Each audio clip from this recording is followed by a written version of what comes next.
Hello all, welcome back to Made Legally. In this video, we will be covering Rajasthan Excise Act 1950.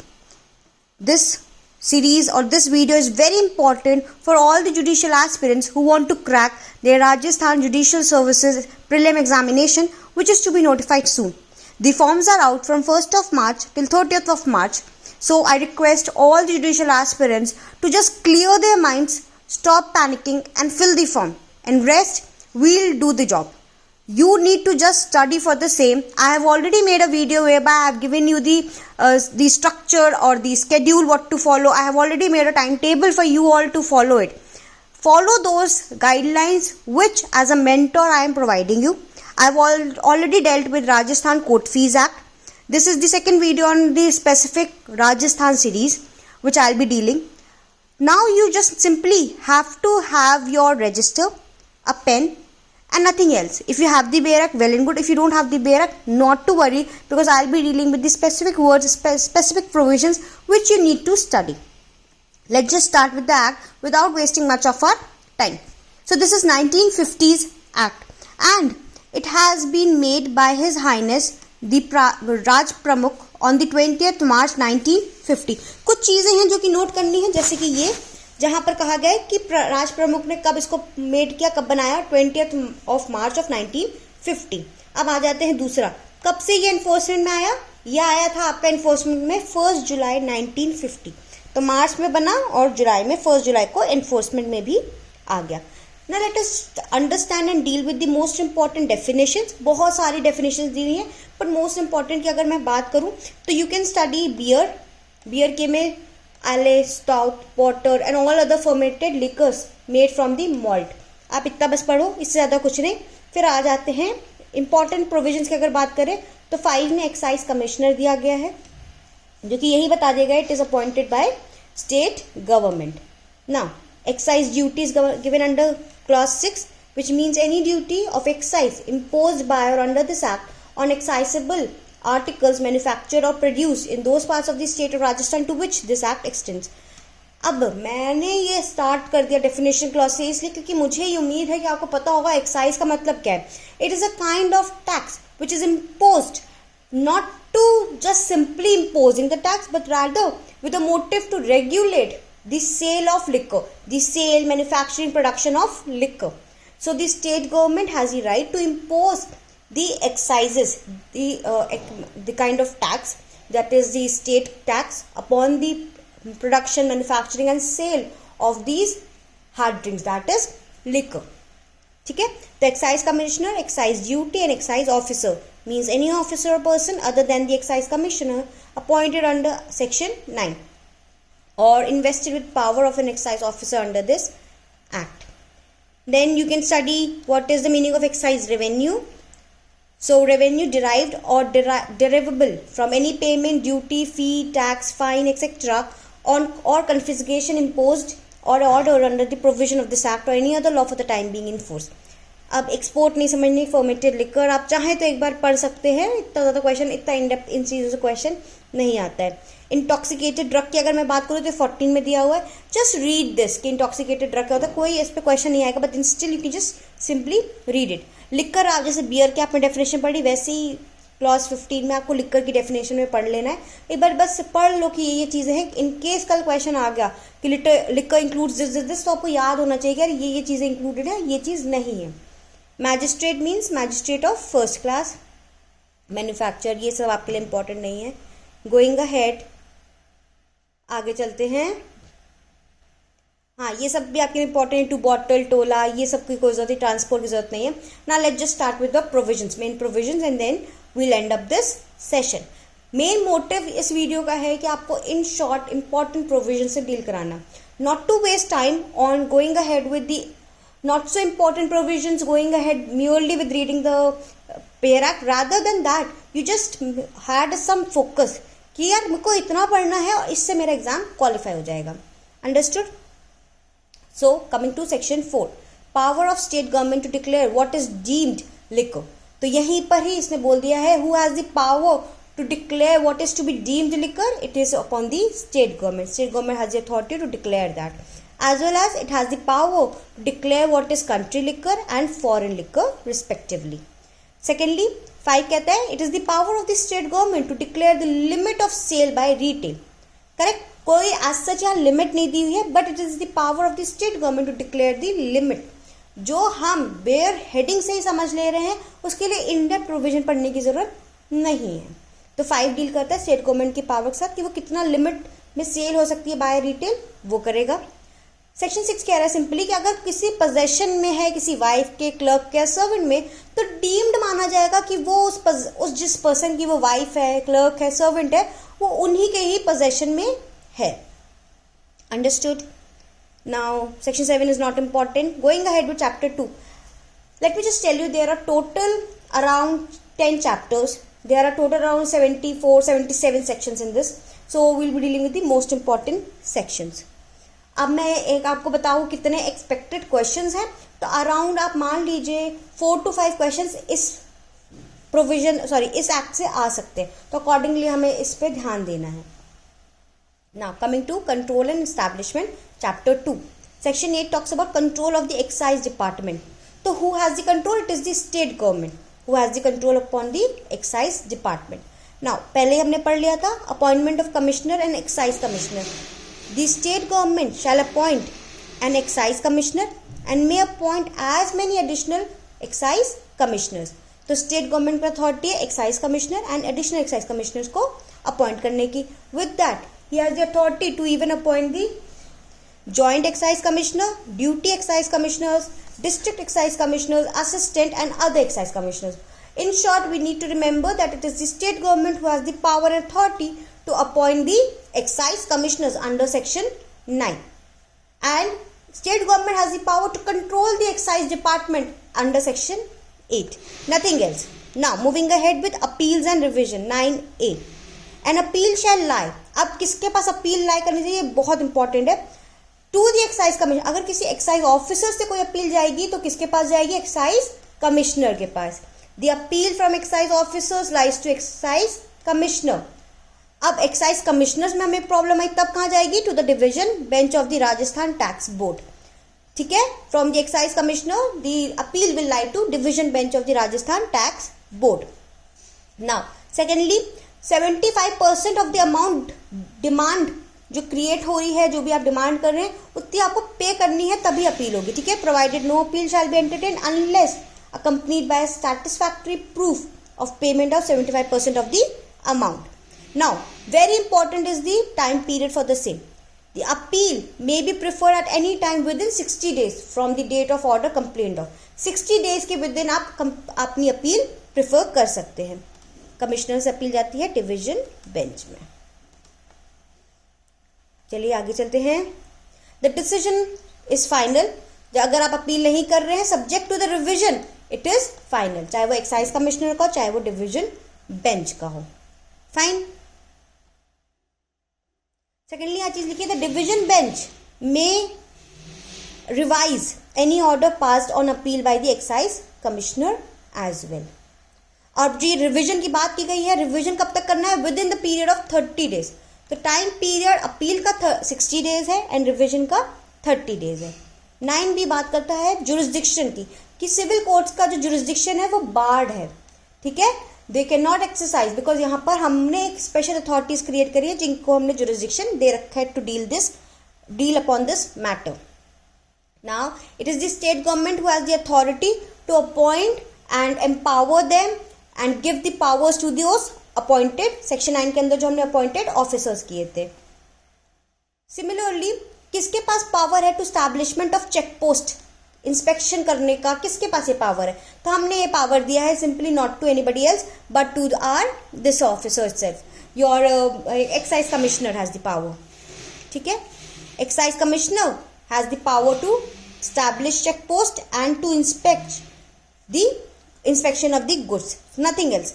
आप ये चीज एक बार याद कर सकते हैं कि जो भी पर्सन इन चार्ज है उसको क्या क्या चीजें कैरी करनी है. हम कैसे मानेंगे कि that he has the power to search और एनीथिंग लाइक दैट? तो इनको परमिट कैरी करना है, पास, बिल्टी, व्हीकल को स्टॉप कर सकते हैं. What all powers they have? They can stop the vehicle, produce all documents of inspection and check, and allow the documents of inspection for the documents to inspect. तो ये कुछ powers आप मान सकते ड्यूटीज हैं जो कि एक पर्सन को जो कि ऑथराइज्ड है उनको ये करना होगा. Now coming to chapter 3 which talks about import, export and transport. Now section 11 talks about import of excisable article. No excisable article shall be imported unless the state government gives permission for the same. वही similarly कोई भी export नहीं होगा until unless duty paid हो गई हो और condition जो स्टेट गवर्नमेंट ने लेट डाउन की है वो सेटिस्फाइड हो गई हो. अंडरस्टूड. अब moving ahead, even the state government has power to prohibit import, export, transport of excisable articles. तो ये स्टेट गवर्नमेंट के पास अथॉरिटी है. फुल ऑन अथॉरिटी किसके पास है? राजस्थान गवर्नमेंट के पास अथॉरिटी है अंडर दिस एक्ट कि वो पहले तो कमीशंस बनाएंगे, वही लिमिट बताएंगे कि रिटेल का कितने चाहिए, वही एक्सपोर्ट के लिए, इंपोर्ट के लिए, सब कुछ के लिए हमने स्टेट गवर्नमेंट को दिया है. रही बात चेक पोस्ट की बनाने की, ऑफिसर्स उसके लिए अपॉइंट करने की, तो हमने एक्साइज ऑफिसर को ये पावर दिया है. तो अभी हम आगे जब ये एक्ट पढ़ेंगे तो वील सी कि excise commissioner has a lot of duty to do, lot of power under state government, क्योंकि स्टेट गवर्नमेंट कितना तक देखेगी, उन्होंने एक स्पेशलाइज्ड अथॉरिटी बना रखी है और वही उस स्पेशलाइज्ड अथॉरिटी के अंदर काम करते हैं. 14. Passes necessary for import, export and transport. No excisable article exceeding the quantity as the state government may prescribe can be either imported, exported, transport except under a pass issued under the provision of the next following section. तो यहाँ पर section 15 के अंदर passes grant होते हैं for import, export and transport. 14 general rule है जो कि कह रहा है अगर स्टेट गवर्नमेंट ने ऐसा कोई रूल बनाया है कि जिन क्वांटिटी के अकॉर्डिंगली जितना भी लिमिट है आप तब तक एक्सपोर्ट, इंपोर्ट या ट्रांसपोर्ट नहीं करते till the time you have the passes. Who will grant the passes? It is the excise officer or the excise commissioner or the excise officer empowered to do so.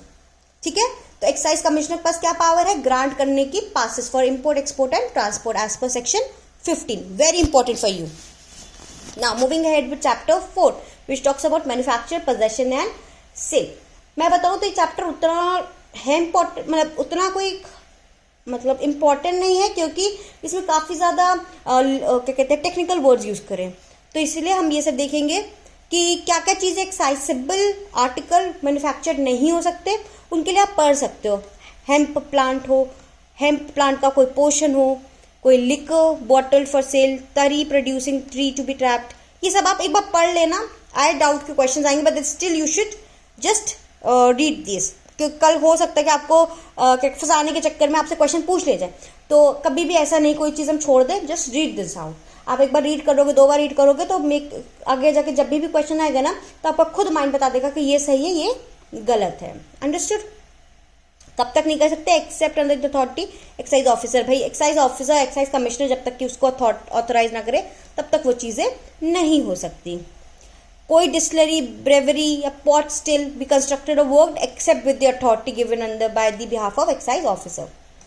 Sorry, excise commissioner के पास power है, वो एक बार आपको grant देंगे तभी आप कुछ भी कंस्ट्रक्ट कर सकते हो, कुछ भी इंपोर्ट एक्सपोर्ट कुछ भी आप कर सकते हो. स्टैब्लिशमेंट और लाइसेंसिंग कौन करेगा?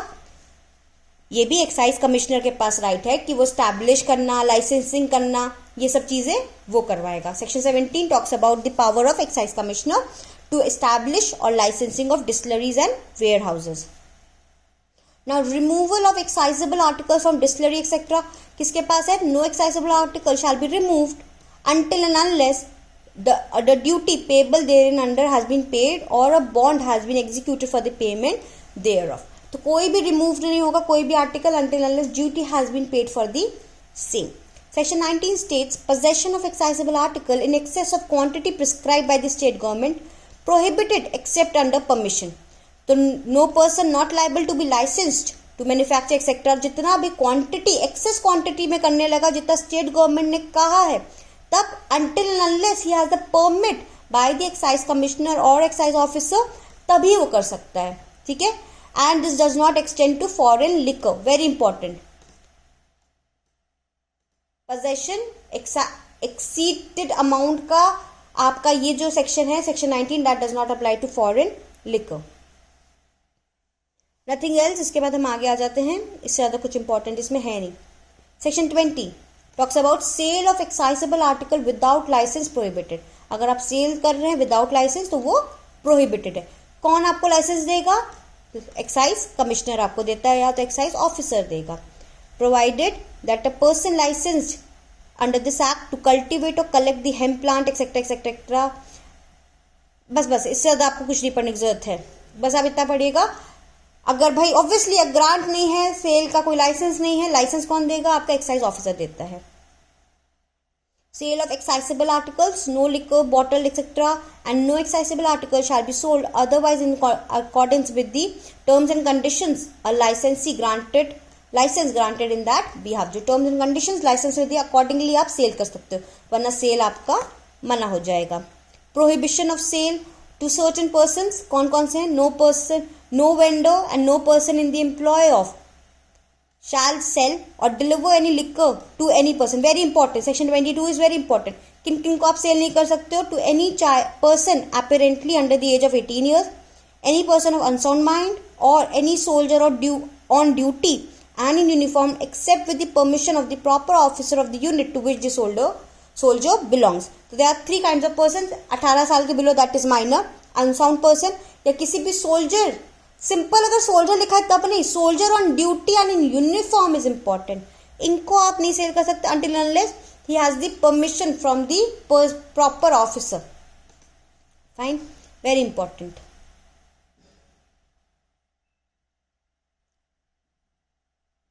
Secondly, no vendor shall sell etcetera whether wholly or in part for jewelry, clothes, arms और household utensils। तो इसके बदले में बार्टर करके आप कोई लिकर का सेल नहीं कर सकते। ये आपका क्लॉज सबसेक्शन 2 बोल रहा है ऑफ सेक्शन 22। सेकेंडली 23 कहते हैं प्रोहिबिशन है एम्प्लॉयमेंट का under these kind of areas, जो कि अंडर 18 ईयर्स ऑफ एज हो या वुमेन हो और या सर्टेन अदर पर्सन हो। ठीक है, 18 years age, any leper or any person suffering from infectious disease or in any part of such premises in which such liquor or spirit is consumed। तो कोई भी ऐसा पर्सन आप नहीं रख सकते बिजनेस में जो कि 18 ईयर्स के बिलो हो, कोई वुमेन हो या कोई डिसीज से सफर कर रहा हो। Understood. 24 states grant of exclusive privilege of manufacturing etc। तो एक्साइज ऑफिसर ही उनको ग्रांट देंगे to manufacture or supply of wholesale, selling of wholesale or by retail, manufacturing or supply of both sale or retail of country liquor, foreign liquor etc। ये आपके लिए इतना important नहीं है, बस समझ लीजिएगा प्रिविलेज मैन्युफैक्चरर कम एक्साइज ऑफिसर। स्टेट गवर्नमेंट जो है ना वो बहुत ऊपरी स्तर पे काम कर रहा है। बिलो द बेल्ट जो चीजें काम कर रहा है वो है एक्साइज ऑफिसर या एक्साइज कमिश्नर्स या एक्साइज ऑफिसर्स। ये दोनों आपके काम करते हैं बिलो दी मतलब ग्राउंड लेवल पे। चलिए अब आगे जाते हैं, ये सब आपको पढ़ने की जरूरत नहीं है। Chapter 5 talks about duties, fees and surcharges. 28 duty on excisable duties are what? They are the taxes itself. Duty on excisable articles, an excise duty at such rate or rates as the state government shall direct may be imposed either generally or any specified local area on and any accessible article imported or exported or transported etc। तो भाई ये simple सा है कि duty impose ऐसा state government जो rates बताएगी, not your excise commissioner, it is the state government who fixes the rate for the duty to be imposed. 28 talks about surcharges for mitigating natural और man made calamities. तो surcharges मतलब over and above the duties कुछ payments होगा, किन चीजों के लिए? Natural और मैन मेड कैलामिटीज के लिए। सेक्शन 28A बात कर रहा है। It is the state government जो कि नोटिफाई करेगी किन पर्पस के लिए कर रहे हैं, जैसे कि आपका drought, flood, epidemic, public health exigencies, fire etcetera. इसके लिए आप चार्जेस ले सकते हो। कितना चार्ज ले सकते हो ये कहीं नहीं लिखा है, इसीलिए अभी के लिए हम सिर्फ इतना पढ़ेंगे कि state government has the power to do so. Manner क्या है यहाँ पर? एज सच मैनर लिखा है, such duty may be levied in such one और more ways as the state government may notify in the official gazette.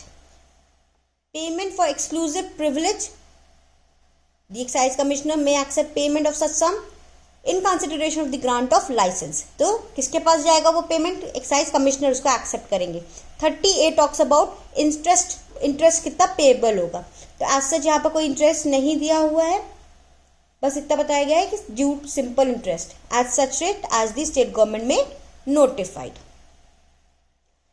जो मैं आपको वन वर्ड पढ़ा रही हूँ ना, मतलब वो इतना खास नहीं है प्रोविजन, पर आप अगर से सिंपली याद कर लेंगे कि हाँ इसमें इतना लिखा है तो बस काम चल जाएगा। सेक्शन नंबर पढ़नी होती है, पर जहां पर मैंने आपको टिक किया है, मैंने कहा है this is very important, make sure you remember the section number as well. 38 talks about power to reduce और वेव इंटरेस्ट। किसके पास power? It is the excise commissioner who has the power to reduce और waive interest in certain cases. Fine. Now moving ahead with chapter 6, which talks about licenses, permits and passes. तो कौन? State government ही prescribe करेंगे। Accordingly every license, permit or pass granted under this act shall be granted by such authority on payment of such fees subject to such restrictions or and on such conditions in such form and containing such particulars and for such periods. कुछ चीजें हैं जिसका ध्यान रखना है, तो आप ये चीज याद रख लेना। Authority, payment, restriction, conditions, forms, particulars and period के लिए स्टेट गवर्नमेंट जैसा प्रिस्क्राइब करेंगी।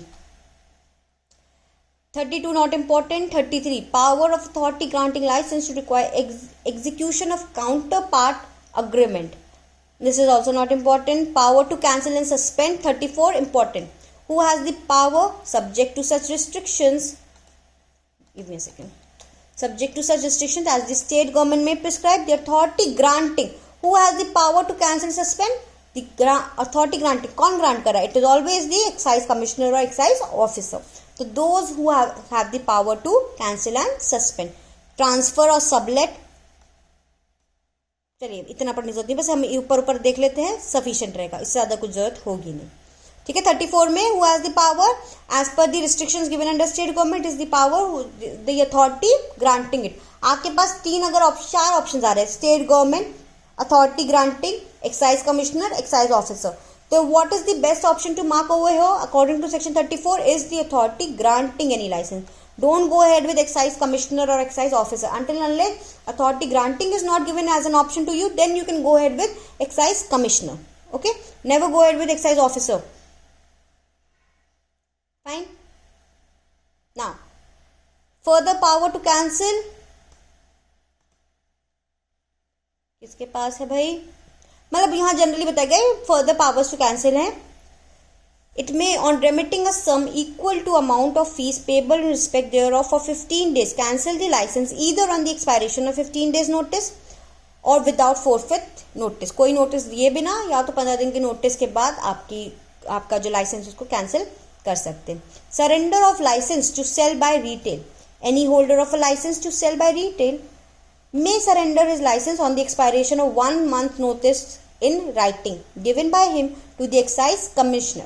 So person can surrender by giving 1 month notice to the excise commissioner. Excise commissioner अगर satisfy हो जाएंगे तो वो उसके sufficient reason में surrender करने के लिए राजी कर देंगे। Fine. 37 very important. It says no renewal of license or compensation on determination or non-renewal of license. No person to whom a license has been granted shall have any claim to renew any of such license or to any claim of compensation on determination or non-renewable thereof. याद रखिएगा कोई भी right नहीं है to renew your licence. अगर आपने पहली बार में रिन्यू नहीं कराया और आपका कैंसल्ड हो गया है।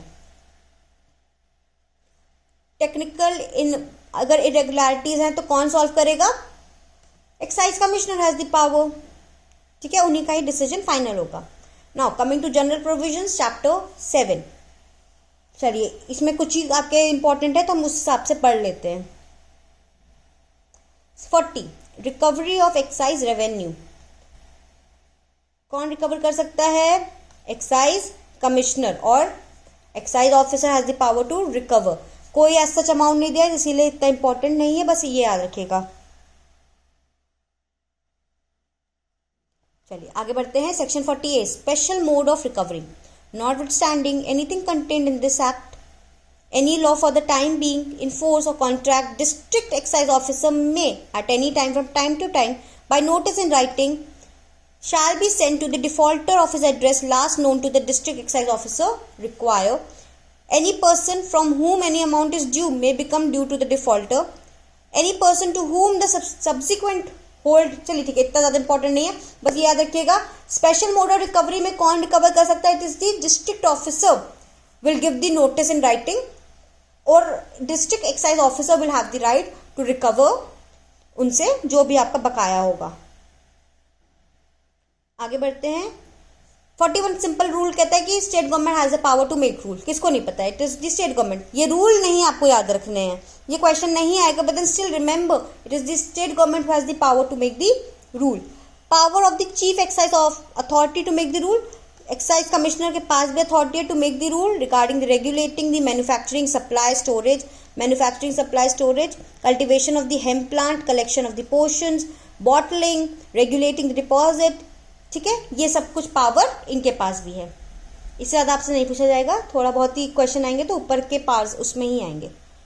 Now chapter 8 powers and duties of officers. 43 कहता है power to enter and inspect places of manufacture and sale. Who has the power? The excise commissioner और excise officer. Not below the rank as the state government may prescribe. तो वो enter inspect कर सकते हैं any time at any night, ये कुछ भी कर सकते हैं. ठीक है, please remember to read all the powers and duties over here. Enter inspect at any time by day और by night any place in which any licensed manufacturer carrier on the manufacture of stores any excisable article. Enter and inspect during the hours during which the sale is permitted. Examine any books, accounts or register or examine, test, measure, weight, etc. Oh, just a second, क्या हो रहा है? ठीक है. Seize any measures, weights और testing instruments. तो enter कर सकते किसी समय भी, किसी भी, अगर रिटेल शॉप है तो वहाँ, कहीं मैन्युफैक्चरिंग यूनिट है तो वहाँ पर एग्जामिन कर सकते हैं और सीज भी कर सकते हैं कोई books of accounts, registers, weights, measures etcetera. 43 section 43 talks about these. Power of certain officers to investigate into offence punishable under this act. तो any officer of the excise department not below such rank as the state government may prescribe may investigate into the offence punishable under this act. ठीक है, तो कौन कर सकता है? It is the excise department के कोई भी ऑफिसर जो कि स्टेट गवर्नमेंट प्रिस्क्राइब करते हैं, जो इसके बिलो नहीं होना चाहिए, वो अपना इन्वेस्टिगेट करेंगे offence punishable under the act. Power of arrest, seizure and detention किसके पास पावर है? Any officer of the excise, police, salt, customs, narcotics और land revenue department not below such rank as the state government may prescribe. तो उनके पास power है to arrest, seize and detain. याद रखिएगा ये कौन कौन से ऑफिसर्स हैं. विदाउट वारंट अरेस्ट कर सकते हैं any person found committing any offence under this act. Fine. 45 remember this section and the officers. Power of excise commissioner और magistrate to issue warrant for search और अरेस्ट. तो हमने दो लोगों को पावर दिया, एक्साइज कमिश्नर को और मैजिस्ट्रेट और किसी एक्साइज ऑफिसर को भी, जो कि किसी भी पर्सन को इशू वारंट कर सकते हैं, अरेस्ट करने का भी वारंट इशू कर सकते हैं. Search warrant and arrest warrant दोनों ही इशू कर सकते हैं.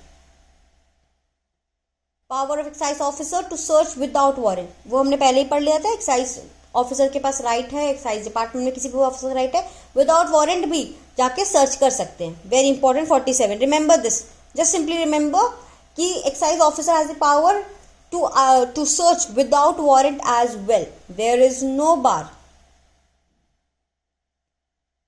डे एंड नाइट कभी भी एंटर कर सकते हैं, उसका ये भी बार नहीं दिया है कि डे में ही एंटर करना है. What is the procedure relating to arrest, searches, etc.? Not so required. You can just skip this down. 49 is not required. मतलब not so important. Duty of officers in certain departments to report offences and to assist excise officers. Not so important. Duty of landholders. बस याद रखना कि भाई इन लोग के officers हैं जिनके पास ड्यूटी है कि वो असिस्ट करें, लैंड होल्डर्स के पास ड्यूटी है कि वो भी असिस्ट करें. तो बस ये याद रखना 50 बात करता है इन ऑफिसर्स की और 51 बात करता है लैंड होल्डर्स की. ड्यूटी टू असिस्टेंस, ड्यूटी है ऑफिस इंचार्जर्स की कि वो भी असिस्ट करें.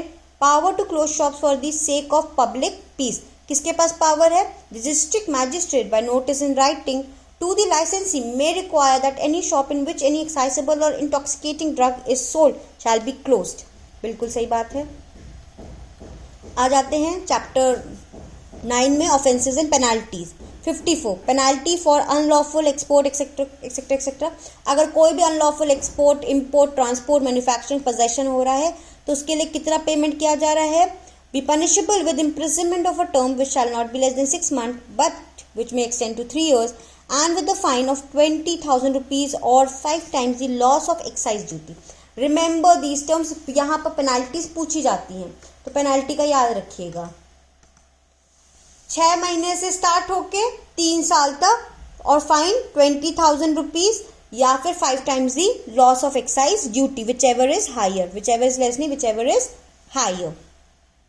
Provided if the quantity of the liquor found at the time in the course of detention under clause A of this section exceeds 50 bulk liters, the person guilty shall be punishable with the imprisonment not less than 3 years but extend to 5 years fine, and with the fine which shall not be less than fine of 20,000 rupees or 10 times the loss of excise. याद रखना एक चीज और, यहाँ पर and है और नहीं है कि फाइन या फिर इम्प्रिजनमेंट, दोनों चीजें दी जाएंगी। Okay. 54A owner of animal, cart etc. vehicle not important. 54B penalty for adulteration resulting in death, very important. adulteration करना मतलब मिक्स करना, कुछ भी गड़बड़ शड़बड़ करना क्वांटिटी क्वालिटी में, रिजल्टिंग इन डेथ हो रही है तब क्या होगा? If as a result of such an act death is caused to any person, imprisonment not less than 2 years extended for life and with a fine shall not be less than 1 lakh but may extend to 10 lakhs. अगर कोई disability हो रही है और grievous hurt हो रहा है तब not less than 2 years life तक extended and with a fine which shall not be less than 50,000 rupees but extend to 5 lakh rupees. In any other case तब shall not be less than 1 year extend to 10 years and with the fine not less than 50,000 rupees but may extend to 2 lakhs and 50,000 rupees. बताइए 2 lakhs and 50,000 rupees तक extend हो सकता है। ठीक है, ये सब आप पढ़ लेना प्लीज। ये सब मेरा पढ़ने से कुछ नहीं होगा, आपको पढ़ना ही पड़ेगा। These penalties you need to remember, तो मेक श्योर यू 54B पे आप अच्छे से पढ़ें इस चीज को पूरा का पूरा। मैं आपको बता दे रही हूँ कौन कौन से इंपॉर्टेंट प्रोविजंस हैं, जैसे कि आप ये खुद से पढ़ लो और इसको जॉट डाउन, इसको कहीं लिख लेना वरना नहीं हो पाएगा। 54C इंपॉर्टेंट क्योंकि आप देख भी रही हैं इंसर्टेड प्रोविजंस है। To pay compensation, criminal conspiracy, unlawful selling, ये आप कर सकते हैं। 56B important, penalty for possession of excisable article unlawfully imported. बिल्कुल आप देख लेना क्या क्या चीजें, क्या क्या पेनाल्टी दी गई, पूरा पढ़ने की जरूरत नहीं, सिर्फ पेनाल्टी पे फोकस करना है। कितनी पेनाल्टी बोली गई है सिर्फ हमें उस पर ही फोकस करना है। Penalty for certain acts by licensee और servant, make sure you just read this down. Penalty for adulteration, make sure you read it, बस थोड़ा बहुत रीड कर देना। और ये जो IPC का सेक्शन है 272, इसको आप BNS में कौन सा सेक्शन है, भारतीय न्याय संहिता में, इसको आप देख लेना और यहीं पर ही अपनी बैराक में लिख लेना। वैसे 482 कौन सा सेक्शन है इसको भी लिख लेना। क्या चीज बोली गई, कौन सेक्शन से रेलेवेंट है, ये चीजें आपको BNS की पढ़नी है और इसकी भी याद रखनी है। हो सकता है IPC ही पूछ ले या BNS पूछ ले, यू हैव सीन ऑलरेडी कि IPC BNS सब पूछा जा रहा है, तो अकॉर्डिंगली आपको ये सब चीजें पढ़नी है। Penalty for consumption, penalty in excise officers, सारी पेनाल्टी याद रखनी है। पेनाल्टी फॉर सर्टेन कमीशन, बिल्कुल 61A is important, 62 is important. Offences by company 62A is important, सारी पढ़ लेना आप। Attempt to commit offence punishable under this act, तो सेम ऑफेंस रहेगा। Enhance punishment for previous shall be liable twice the punishment which might be imposed on a first conviction। ठीक है, enhance punishment में twice आपको punishment मिलेगी। Security ये आप मत पढ़ना। 66A cognizance of offence, no magistrate shall take cognizance of such offences except, कौन ले सकता है, कमिश्नर एंड एक्साइज ऑफिसर ही ले सकते हैं। तो बस ये बेराक का प्रोविजन हेडिंग याद रखना। 67 talks about cognizance of offence and credit of fines to excise department, just remember that, nothing else. फिर move ahead, presumption as to commission offence in certain act. Presumption कौन सा है बस ये देख लेना, shall be presumed without further evidence. आप यहां पर कौन सी प्रिजम्पशन रेज की गई है, presumption of law. of law presumption has been raised. Shall presumption. एक बार read out कर लें. Just read this. Nothing else. What things are liable to be confiscated? 69 important. Just read this down. क्या क्या चीजें liable है कि confiscate होंगी. Fine. Just read. बस सिंपली ऊपर वाला चीज पढ़ना है, नीचे नीचे इतना कुछ नहीं पढ़ने की जरूरत है. बस क्या लिस्ट दी गई है और कौन कर सकता है, बस उतना पढ़ना है. ये बहुत बड़ा सेक्शन है, सब स्किप डाउन कर देना. डोंट रीड बोल. Power of excise officers to compound. Who has the power to compound offences. Compound मतलब मिक्स कर देना. Who has the power? It is the excise officer. Not exceeding, not less than 5,000 but not exceeding 10,000 annual licence fee in respect of manufacturing units bond. बस थोड़ा बहुत इसको देख लेना क्या चीज बोली गई है. एक्साइज ऑफिसर की पावर कहां तक लाइबल है, किन ऑफिसर कर सकता है, ये चीज आप एक बार पढ़ लेना. मिसलेनियस में एग्जाम्पशन एक बार पढ़ लेना. Just read this down, nothing else, just read this down. You need not do anything. 71 में एक्सेप्शंस हैं, वो आप पढ़ लेना. With this we end with the class. Revise properly करो आप लोग, हो जाएगा. इतना कोई ये डिफिकल्ट एक्ट नहीं है. Please do subscribe and press the notification so that you get the notification whenever, press the bell icon so that you get the notification whenever a new video related to any of the judicial examination, any of the legal updates, latest case laws is popped up in your screen. Thank you so much, and with this I'll end the session for today.